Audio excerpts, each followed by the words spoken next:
it's just too much for me, and I cannot handle it anymore. And I mean, this is like what, after 5 minutes of use. I mean, I don't even use this iPad Air that much anymore because it always crashes. So I did this video so that the other consumers who is planning to get an iPad Air knows about this. So for whatever reason, I asked uh, the people from Apple, they call it the tech people, tech support for Apple Care, and they said that they've never had any issues about the iPad Air crashing, um, which I find odd because there's a forum in Apple. Look for the subject that says low memory iPad Air, and you'll see that these people are experiencing the same issues I'm experiencing. Um, it's just bizarre to me that Apple is not fessing up about this. I found out that they're working on the next generation of iPad, which it's already a known fact that they do this every year. But then, why would you create or sell an iPad that you already know it has a low memory issue, right? Um, if now they're just gearing up with for people to just buy more iPads. It's more of like we just want to sell a lot of these and forget about the quality, right?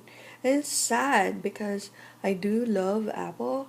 I have all the Apple products. I have my MacBook Pro here, and it's just sad that I have my iPhone 5. Um, After the iOS update, I started having minimal crashing, like the Apple logo will show up and the whole thing will just go back to the home screen. But it's not as bad as the iPad Air. I don't understand why it's only happening with my iPad Air.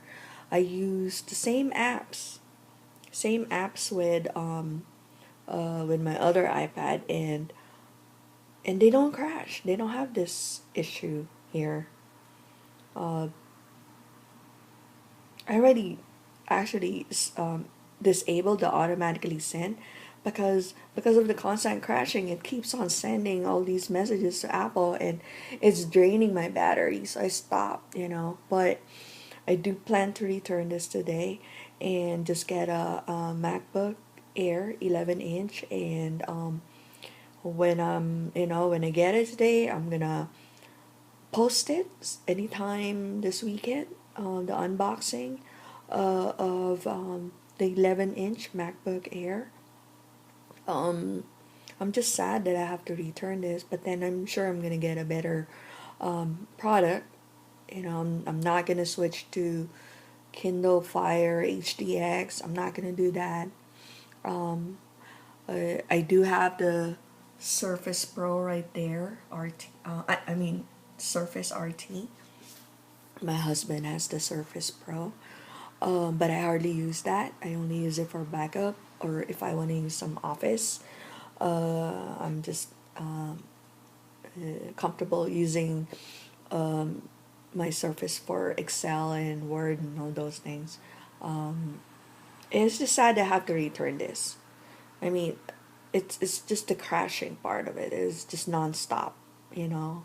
I mean, can you imagine watching a movie and you're already anticipating, like what the climax will be, and what's gonna happen. And it's just a hassle, and then suddenly it'll just close up on you. It'll just quit.